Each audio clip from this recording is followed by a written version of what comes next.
Hello ladies and gents, welcome to another repair video. So today we're going to be working on this Xbox One S which has been sent in for repair, and this Xbox One S is stuck in 640 by 480 resolution. So we've got a little note here which came with the console. This came all the way from Manchester, and it says Xbox One S and wire. The wire is in a bag down by the side of me, and it says stuck in 640 by 480 resolution. Won't go to 720p, 1080p, 1440p and 1880p or 4K. I think it is the IC chip, and then obviously I folded this over because there's some personal information there. So there's a name and a phone number which I obviously can't show for data protection reasons. So we're going to take a look at this console, we're going to see what's happening with it and see what we can do about getting it repaired. So as I always do with all consoles, is I'm going to test it using my own cables. So I'm going to pop in some power. Let's move the note out of the way. And pop in some power. And I'm going to take a HDMI lead. Hopefully this video goes well, because I'm now recording on my phone in 4K. Fingers crossed it goes well. I've also got my 1080p C920 camera running as well, but that's in a different position. So I'm going to pop the power on and let's see what's happening with this, shall we? Okay, so I can clearly see that this is in 480p. It's currently on the setup screen. The customer did say to me on the phone that he had tried a factory reset as recommended online, and that didn't work. So what I'm going to do, I'm going to sync a controller up, and I'm going to run through the setup and just see if we can access 1080p. If not, then we'll go ahead and try and repair it.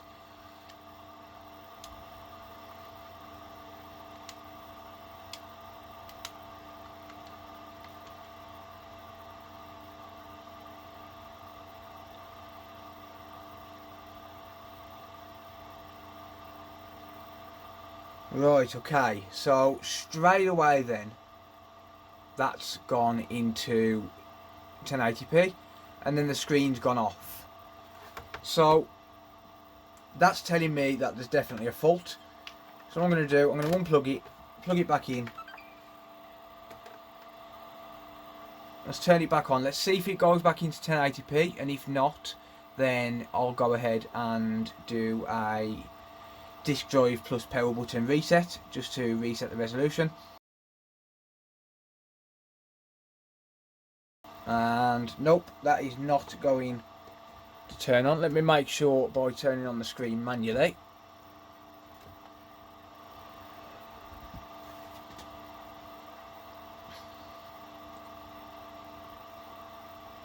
And it's gone back into 480p. So it's just reset itself then. We've got a black line on the screen here. So it's gone back into 480p. Let's try it once more. 1080p.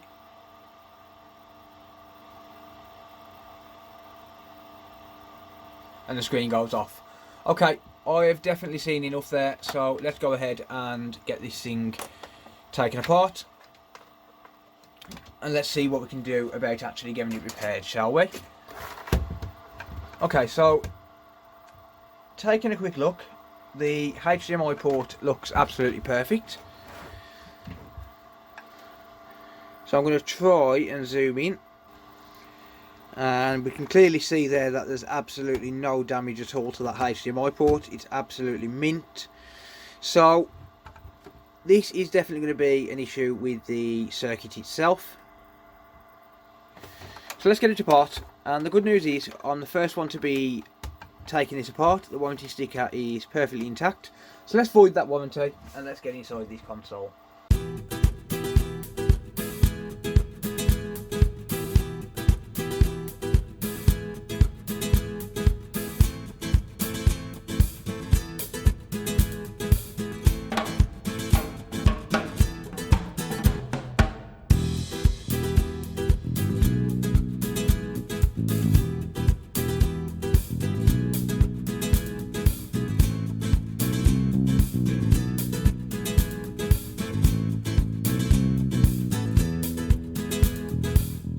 Okay, so we're going to pop off the heatsink because that's got to come off anyway.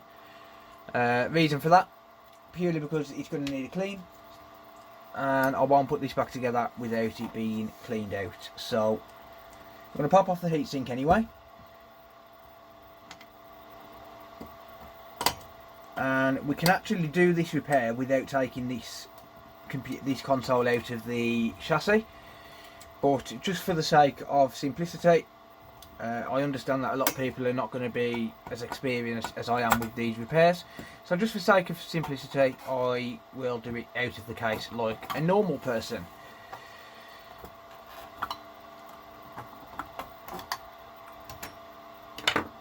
There we go, and there's a lot of dust flying around. Alright, so if we take a look at the board here, we can see that we've got the HDMI ports here. So this one on the right hand side is for the HDMI output, so that's the one that goes out to your TV, and then the one on the left is for the HDMI input, which is where you put your Freeview, satellite box or another console or anything HDMI related, put it back into the console and it passes through to the TV. So it's got a HDMI pass through. But if we take a look at the actual circuit, we can see that we've got a few key components here.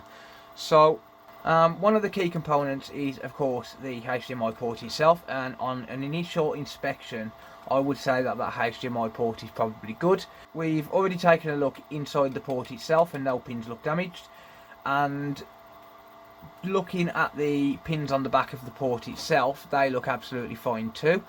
So I would say that the HDMI port is probably good, but what I am going to do is I'm going to pop this under the microscope and just check all of the pins. So what I'm going to do for that is I'm just going to basically take a pair of tweezers and I'm going to give all of these pins a little nudge. So I'm going to do what we call the nudge test, and I'm just going to make sure that we've got no loose pins, because it is possible that although the port itself looks good, it is still possible that some of the pins could come loose over time with taking the port out, putting it back in and things like that, and just general use can cause that to happen. So I'm going to take a quick look under the microscope, I'm going to give it the nudge test and we'll see what we're dealing with. Alright, so I've just taken a look at the actual legs under the microscope, and all I've done is just gone across each of these back legs and just gave them a little nudge with the tweezers. Just made sure that all of those are nicely soldered and they all look absolutely perfect. So judging by the fact that there's no damage to the port itself and the fact that the legs are all soldered perfectly, I'm going to say that there's nothing wrong at all with that HDMI port, and it's also not loose as well. So there's no issues at all with that HDMI port, and that's not going to be the cause of this problem.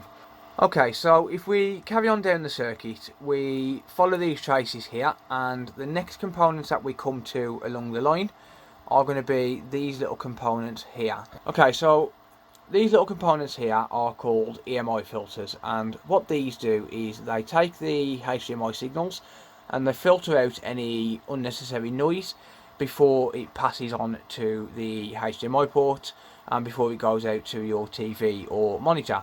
And all these are really are just little coils of wire inside here. There's 5 pins on each of these components, but there are 4 individual EMI filters that we need to worry about. So the first 2 on each of these are both the same component, and on the first 2 they are EMI filters, and on the middle one is just a connecting ground. Quite why they put a filter on ground, I have no idea whatsoever, but they did, and it's not like they're on the PS4s, but it is on these. So the first 2 are EMI filters, and then the last 2 are EMI filters. So we've got 4 EMI filters on each of these components, and sometimes these can go bad in one of several ways. So the first way that they can go bad is that this little coil of wire inside here, or these individual coils of wire, they can just burn out. They can just break and become open circuit. So what that does is that breaks the circuit, it stops the signal from passing through, and it becomes open line. Another way is that they can get too hot and the solder that's soldering these onto the board can actually short circuit with the one next to it, or potentially short circuit to ground. So the Xbox One, Xbox One S and Xbox One X, those consoles can short to ground through the EMI filter themselves. The PS4, the only path to ground is through the HDMI chip, but these ones can short to ground through the EMI filters themselves if the solder underneath becomes bridged with the next pin across. And they can either become bridged from one to the other, which would cause corruption because it would try and pass the signal from two filters through to one pin, and it can also become shorted to ground, which would also cause data corruption as well. So that could be a cause of the lack of 1080p issue that we have. And finally, the way that these EMI filters can be bad is through the HDMI encoder chip itself. So the chip that we refer to, this is called a HDMI Retimer chip, and what this does essentially is it takes the audio and video signals from the APU, which is this big chip here, the biggest chip on the board. The APU is the CPU and graphics chip, and it's basically an all-in-one chip, and it takes the signals from here, they go through to this HDMI Retimer chip, the audio and the video signals. It retimes them, jumbles them all up, does its magic, and then synchronises it and sends it out to the EMI filters, and then the EMI filters pass it on to the port passes it onto the TV, and then the TV processes it. That is essentially how this circuit works, but this chip quite often becomes bad. Why it becomes bad, I have absolutely no idea. Sometimes it can be caused by overheating. That is one definite issue. These chips don't generally tend to run too hot, but if the console is clogged up, especially like this one is, it could potentially become too hot and burn out. Another reason that this chip could become bad is we could have a short circuit somewhere. So whether that comes from the APU or whether it comes from the HDMI port itself, it could essentially become short circuit and burn the chip, and that could cause damage and cause the data corruption. And one way that it can become short circuited is from constantly taking the port in and out, and when you plug the port in and out, you could plug it in on an angle and accidentally short out two of the pins together, which would essentially cause either the EMI filters or the HDMI Retimer chip to blow, depending which one took the brunt of it. So that's pretty much it. That's pretty much the gist of it. So what we're going to do first is we're going to test these EMI filters.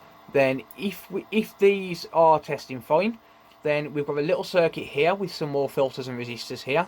So we'll test this area for shorts to ground. There is a little chip here which could go bad. I'm not exactly sure what this chip does, but this can go bad from time to time.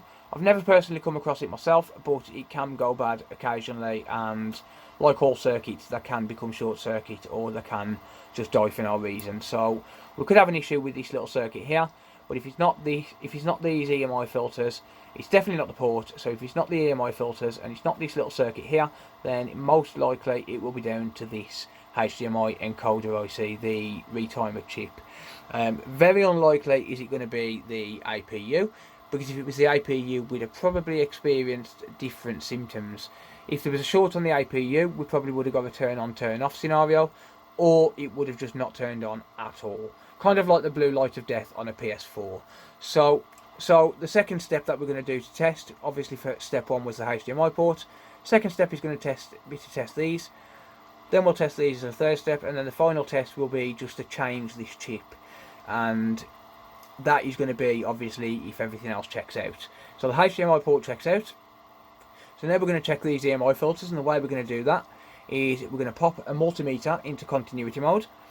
We're going to test from one side of these EMI filters to the other. Now there's several ways we can do that. We can do it either from the pins at the back, or we can do it from the chip to the other side of the filter. So from this side to this side of the filters, or from this side of the chip to this side of the filters, or we can test directly with the filter itself, so from one side of the filter to the other. And we're going to check for continuity from the top to the bottom on each filter. That should have continuity, so we should hear a beep. Then we're going to test for continuity between one pin and the pin next to it. That should not have continuity. That would be a short, and we should not hear a beep. And then we're going to check for continuity to ground, and again we should not hear a short, we should not hear a beep. And if we do hear a beep between either one pin to the next pin or one pin to ground, then it could either be the filter itself or it could be the chip. We know it's not the port, we know there's nothing wrong with the port, so that's not causing the issue. So it could be the filter, it could be the chip. Most likely it's going to be the chip if there's any shorts at all.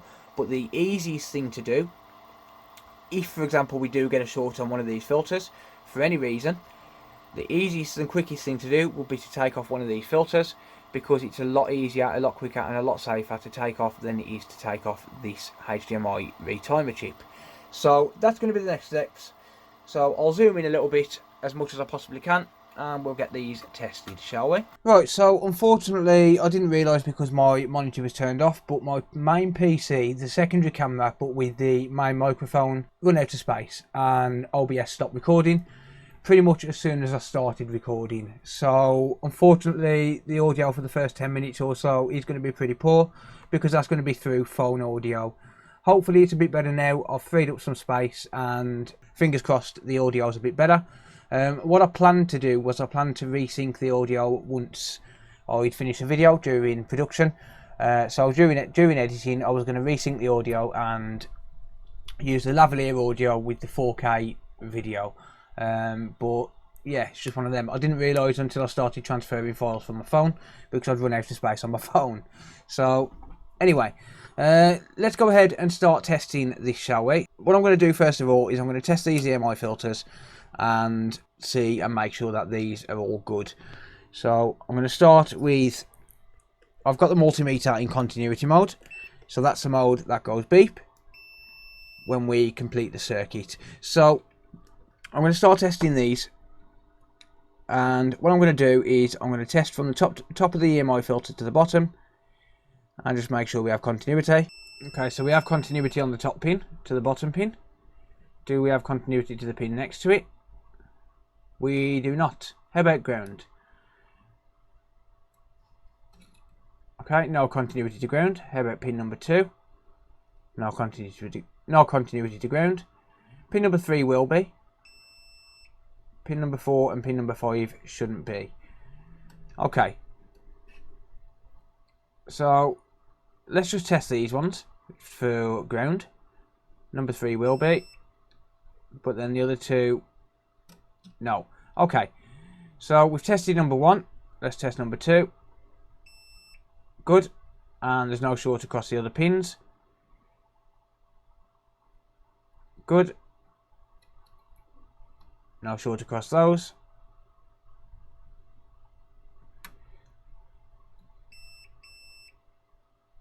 No shorts. Good.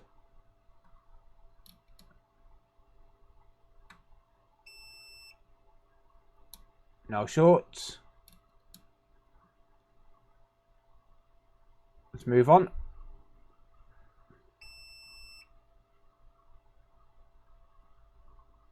Good.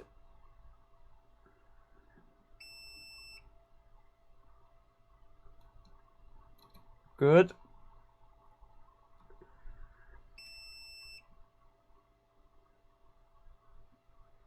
And good. Okay, so we've got no shorts there. Right, so let's test around this area here. And I'm going to give another board just so we can test and compare, because I don't know these off the top of my head. So I've got another board here. This is a donor board. This has got an APU short, and it's an internal APU short, so we're not going to be able to repair it. Right, so let's just get some comparisons. So some of these we need to make sure that there's continuity, and some we don't. I don't think this one's meant to have continuity, and it's not. Same with this one. No. I think this one is. Yeah. This one's not. Sorry, this one is. And then this one isn't. Okay, so let's get comparison. So we know which ones are meant to have continuity. This one's not meant to have continuity. Good. This one's not. Good. This one is. This one is. And this one's not. Okay. So those are good. So now how about the ones just here?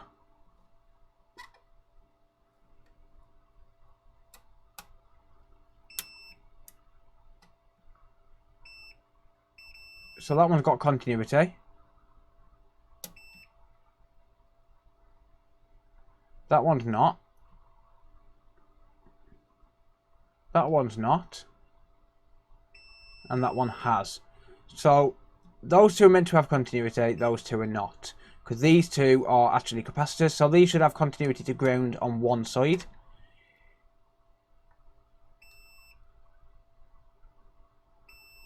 Good. Okay, so now let's compare with another circuit on the donor board. So the black ones are meant to have continuity, and the brown ones are not. Good. Good. Good. Good. Okay, so do we have a short to ground on... Are we meant to have a short to ground on these?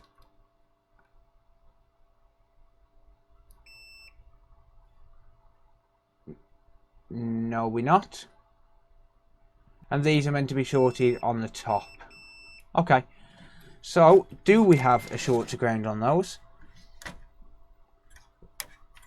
So we'll pop a probe on ground. Test that one. And I'm going to make sure that I'm actually on the probe here.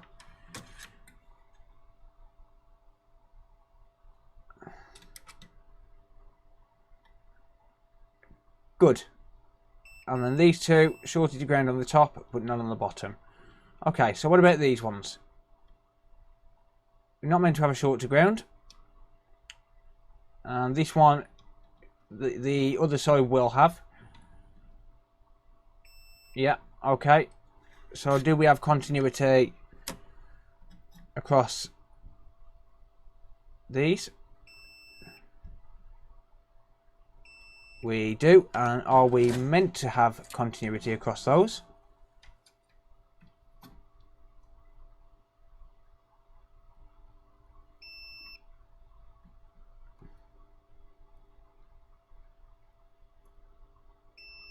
We are. Okay. So this is a capacitor, so we know that's going to be shorted to ground that side. And it's not meant to be that side. So this chip on the other board is very likely good. Okay, so the HDMI Retimer IC for the Xbox One S is the 75DP159. And this is not to be confused with the Retimer IC from the Xbox One X, which is TDP158. So they are completely different chips. This one doesn't support native 4K, but the other one does. This just supports 4K upscaling. I believe the 75DP159 will work on an Xbox One X, but you will get some sort of display issues. And I know that you won't get 4K or native 4K on the Xbox One X if you was to put one of these chips on. But let's get this chip off. Let's take one off a donor board and let's get it replaced, and we'll hopefully have fixed the issue. So to remove the chip, we're going to use hot air. So I'm going to add a bit of flux to the area, and I'm going to slowly heat the board up. So basically I'm going to start at a distance until the board gets a little bit warm, and then I'm going to slowly move in and start removing the actual chip itself.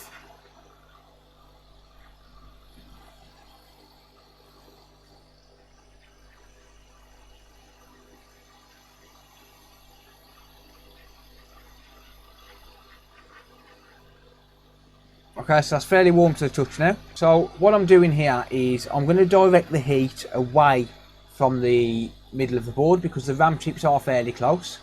So I'm going to direct the heat away by angling my heat gun, and I'm going to put some upward pressure on the actual chip itself. So I'm not going to pull on the chip because I don't want to end up pulling pads up, because then I'm going to be spending forever under the microscope, whereas this can actually be replaced without the microscope. And I'm just putting upward pressure on the chip, so very slight pressure, and that's going to tell me when this chip's ready to come up. So I'm going to feel it start to give when it's eventually ready to come up. These boards, compared to the Xbox One X, don't actually take too long to remove the chip. They're a lot easier to remove on these than they are on the Xbox One X.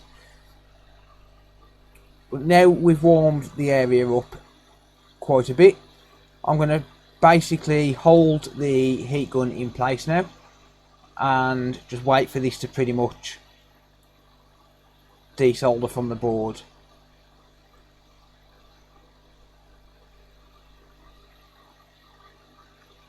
And you may have seen that slight shift. Where the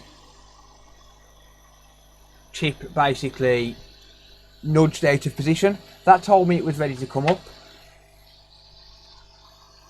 and it prevents me from pulling it up too early or letting it get too hot.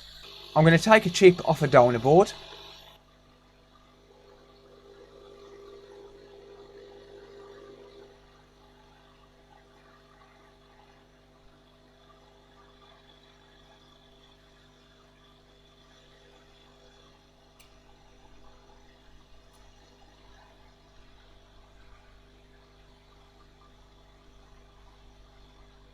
There we go. So you'll see though I've got the chip in the same position as what it come off the board. And that's just because I don't really need to use a microscope if I keep it in the right orientation. My eyesight is not that good at all, but I won't need to use a microscope because I know exactly which orientation the chip's got to go in, and I can just basically drop this on and get it soldered straight on.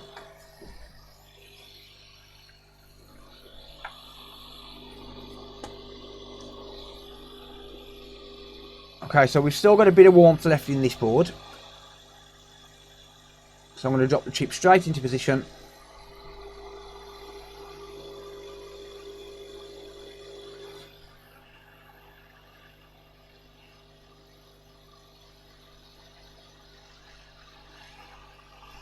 And hold it in place.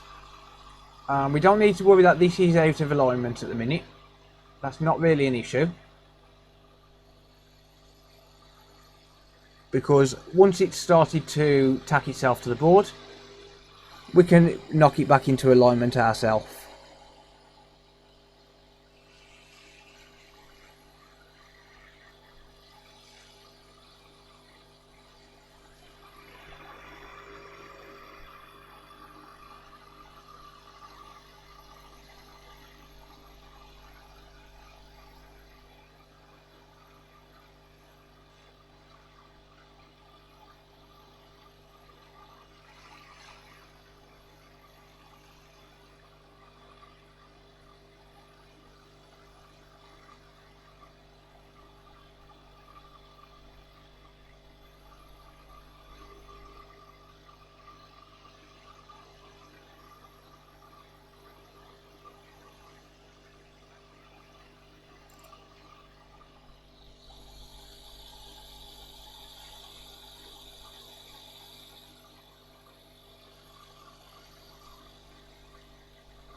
Okay, so that chip looked like it went into position, but I can't be 100% sure. But what I'm going to do, I'm going to take the soldering iron and I'm just going to run the soldering iron around the edges of the chip just to make sure that there's no solder bridges or anything like that. And then I will inspect it under the microscope to see if it is in position. If it's not, then we'll correct it, and if it is, then great. So let's give it one final flow with hot air.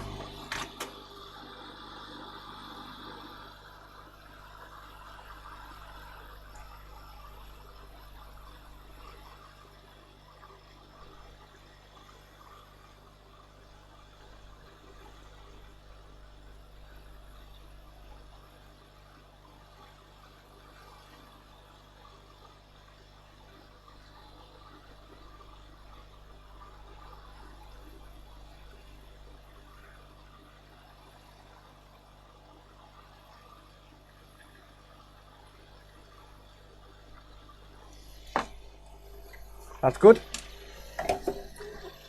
And while the board's still warm, I'm going to clean it off with some isopropyl alcohol on a toothbrush. And the reason I do that while the board is still warm is because the flux residue is going to clean up a lot easier when it's warm. Once it's cooled down, it tends to go tacky and hard. Makes it a lot more difficult to actually remove the flux from the board. And we obviously want this board as clean as possible before we put it back together. So we remove the flux now rather than having to struggle with it later and reheat the board unnecessarily.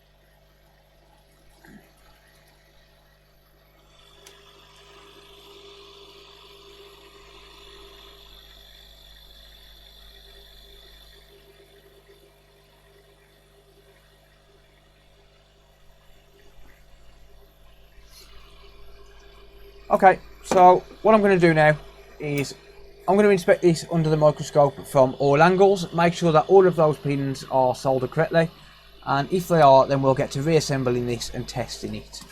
Right, okay, so all the joints are in the right position. However, some of the joints are not quite soldered properly, so I'm going to change the tip on the iron and I'm going to run some fresh solder across all of the pins, or all of the pads rather.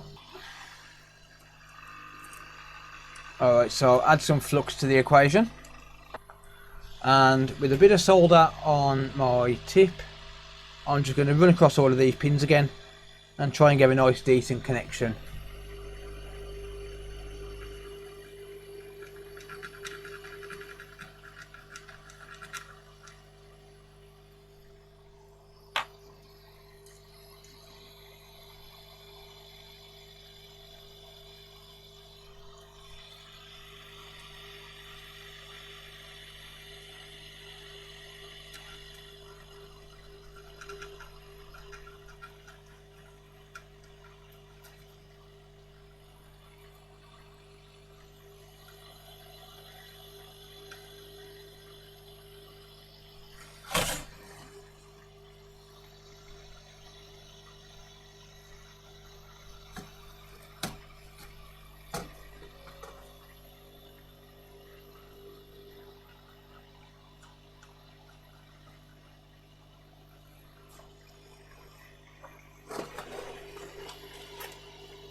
Okay, so let's clean up again. and then I can inspect it under the scope again, see how it looks.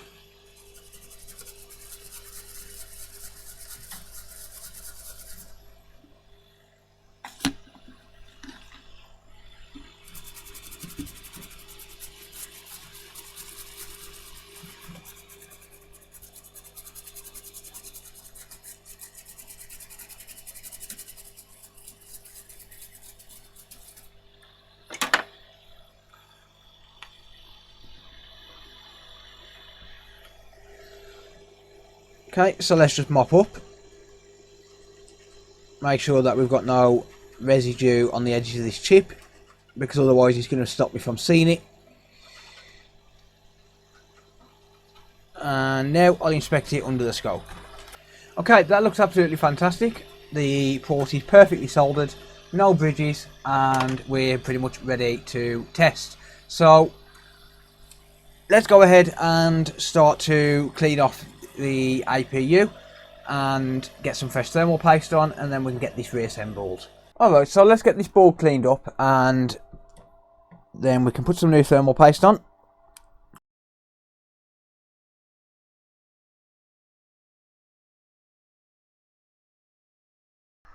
Okay, so I'm just going to clean the rest of it with some isopropyl alcohol.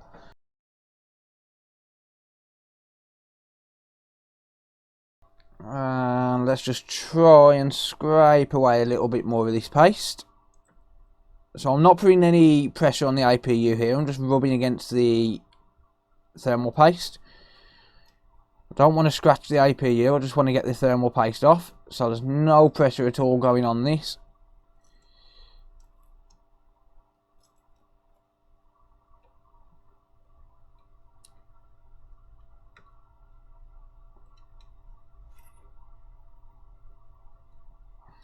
Be as gentle as I possibly can.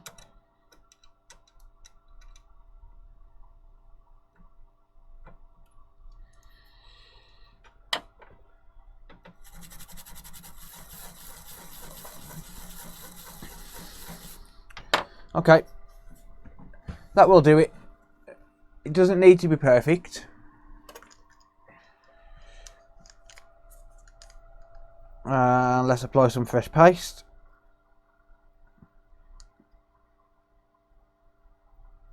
Let's go in X motion for Xbox. Okay, so I'm going to pop the board to one side for a minute because I want to clean off the heatsink and fan. So I'm going to pop the heatsink away from the fan just by prying up.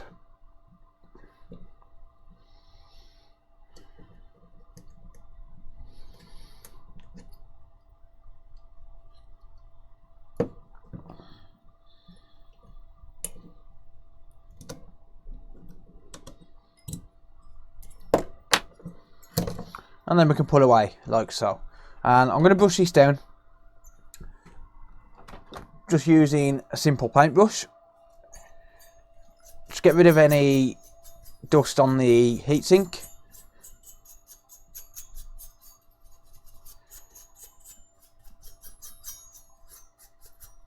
Same for the other side.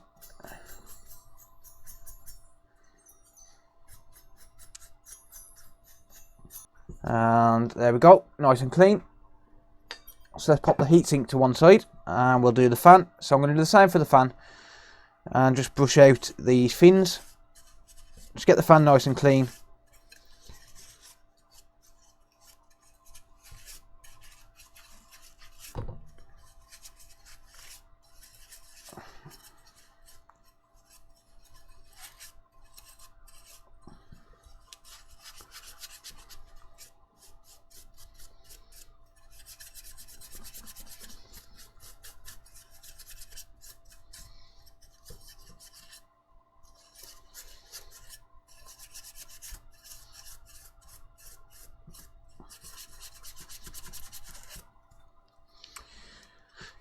We may as well do the bottom as well.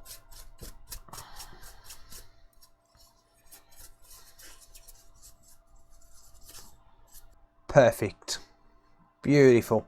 Okay. So now let's get the old thermal paste off the heatsink. So to do that, we're just going to scrape with a cotton swab.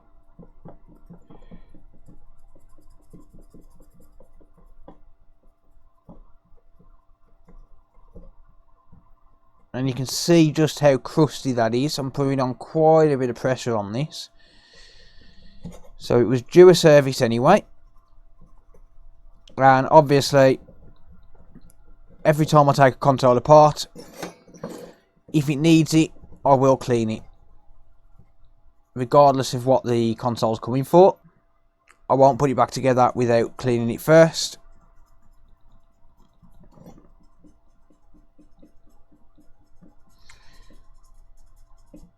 Okay, so that's nice and clean now. Just give that one final brush.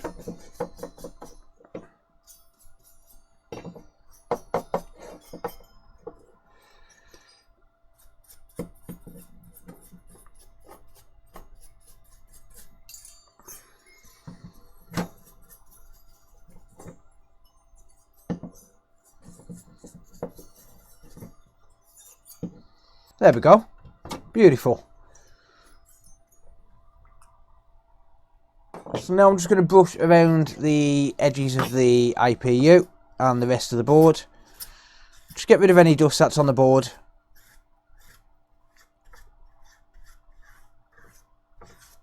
There we go.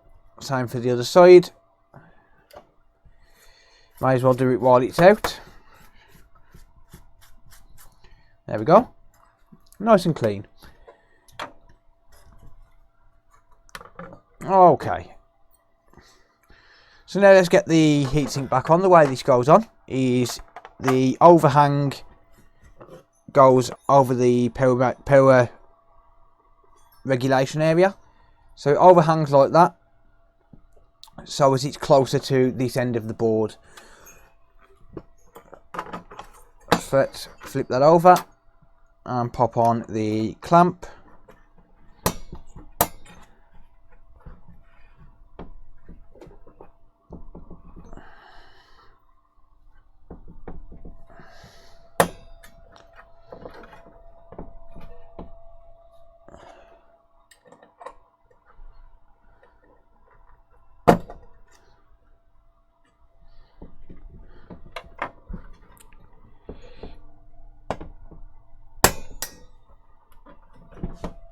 That last one was a little bit tougher than I'd like, but it's fine. Okay, so now we can put the fan back on. And the reason I do it this way is so as we know which way the fan has to go without having to sit there guessing. And I did miss a bit of dust on that fan around the rim. So let's just sort that out. If you're gonna do it, you might as well do it right. There we go. So now we can plug the fan in first of all before we forget, and then just line it up.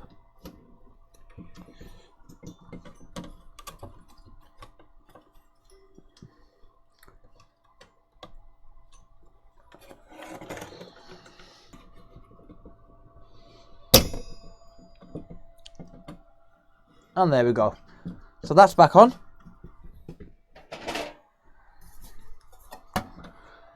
So now let's take the frame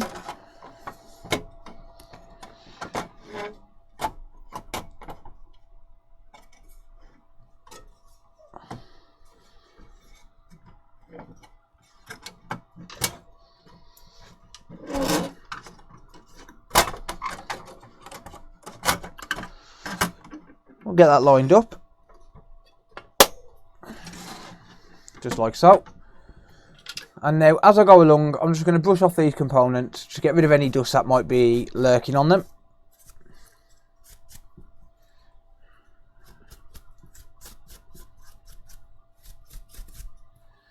Okay, there's the hard drive. Power supply's got to go in first.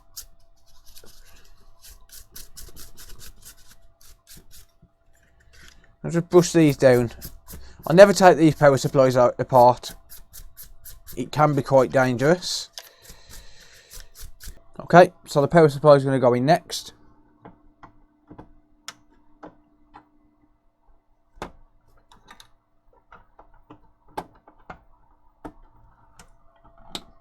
So we'll clip that in, fold it round, and line it up in its proper place.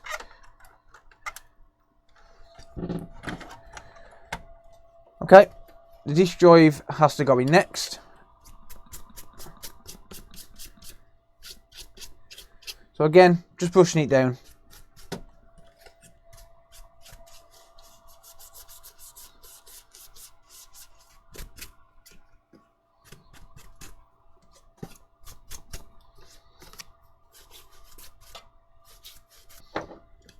There we go.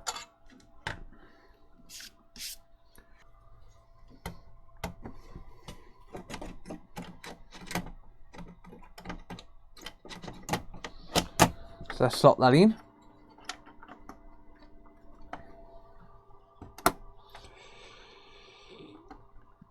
And plug it in. And then finally, the hard drive can go in. So the hard drive, I've already brushed this down, but the hard drive has to go in on a kind of a strange angle. Reason being is that the cables sit underneath the drive. So you plug them in,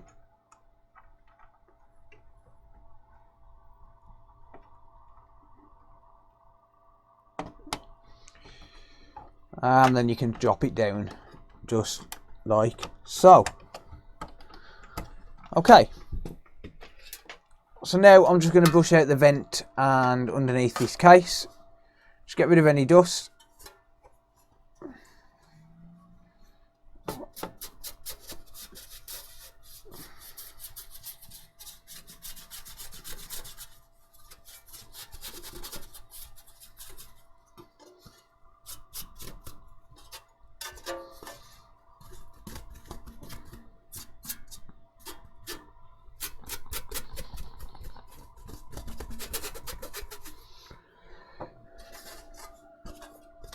There we go.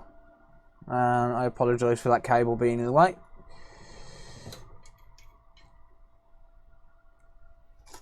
Okay, so let's slot that in place now.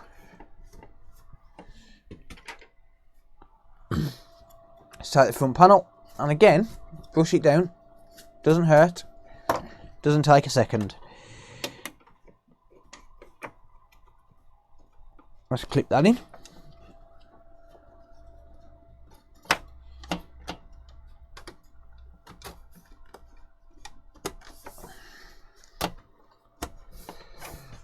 Okay, so front panel's in, and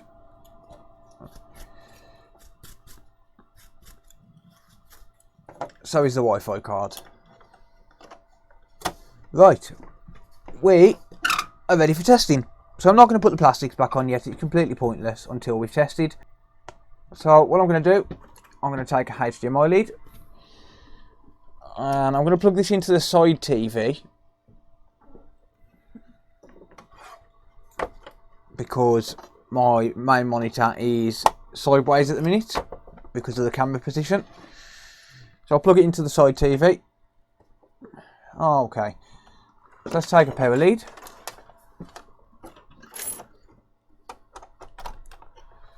And let's turn this on in 3, 2, 1.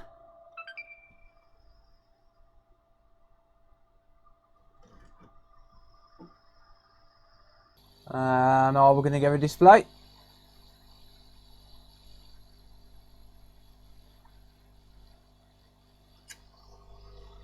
Come on, turn on.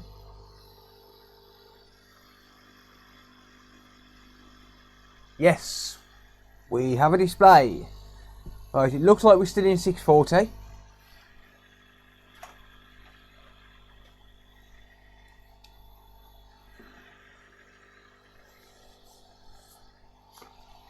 And those flickering lines that you can see on the screen are because I haven't set this camera up properly.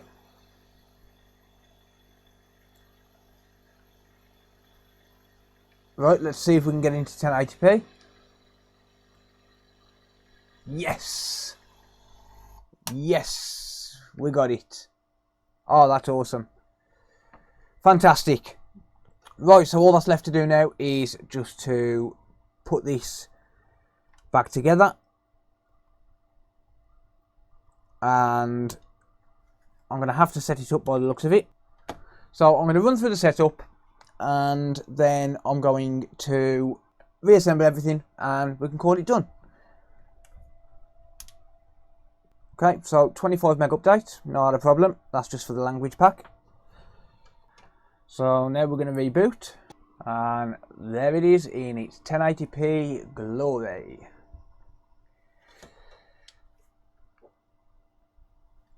So it's sticking at 1080p now, it's not resetting back to 640, which is great news. Okay, back to setup.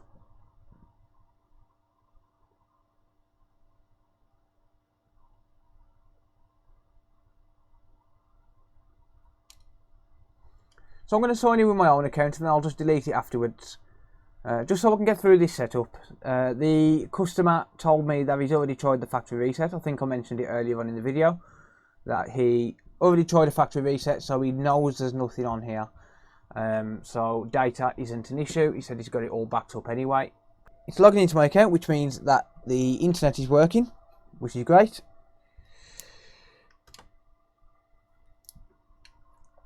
So while I'm running through this setup, I'm going to sit here and put a few screws into the front and side panel.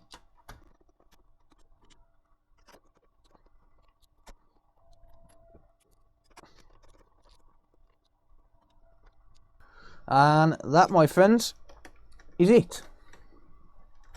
Right, so we'll just go into the settings now and just make sure that it's in 1080p and make sure that it switches between 720p and 1080p on its own. Now, I don't have a 4K TV. I don't even have one in my house. My eyes certainly can't see in 4K. My eyesight is terrible. But I don't have a 4K TV, so I can only test up to 1080p, but it's not going to be a problem. If 1080p works, then 4K is going to work as well. So let's just make sure that switches back and forth.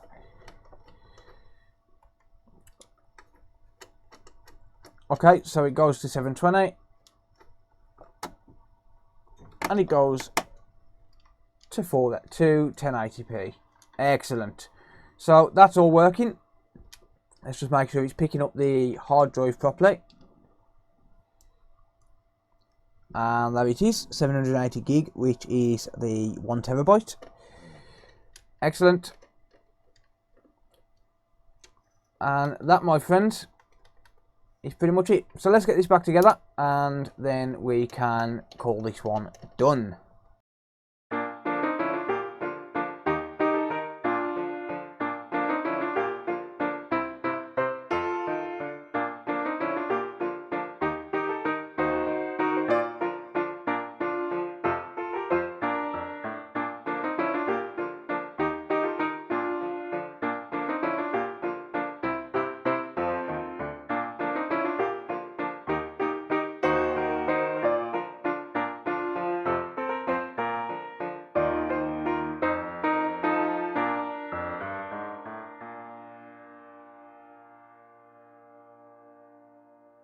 Okay, and that, ladies and gents, is fully reassembled. So all that's left to do now is just to give it one final test, and then we can call this job done. So let's turn it on. And let's turn on the monitor. Oh, never mind, it's come on its own. And there we go. Right, so let's just summarise then. This console was stuck in 480p, which is low resolution mode. And when a console is stuck in low resolution mode, it's typically caused by the HDMI Retimer IC. In this case, the 75DP159, which is the Xbox One S version of the Retimer IC. In theory, it's pretty much the same as the TDP158, which is the Xbox One X, and it's also pretty much the same as the MN864729, which is the PS4 Slim and Pro HDMI encoder IC. So this console was stuck in 480p, By changing the HDMI Retimer IC, we've managed to get it to go back to 1080p, and this console is happy and healthy once again. Thanks very much for watching, guys. Let me know what you think down in the comments down below. Remember to hit that thumbs up button if you enjoyed the video, and if you want to see more trying to fix videos, hit the subscribe button and turn on bell notifications so you're notified when I upload. I'm trying very, very hard to get to 5,000 subs by the end of the year, and if you could subscribe, that would really help me out a lot. So thanks very much for watching, guys, and until next time, see you later. Bye for now.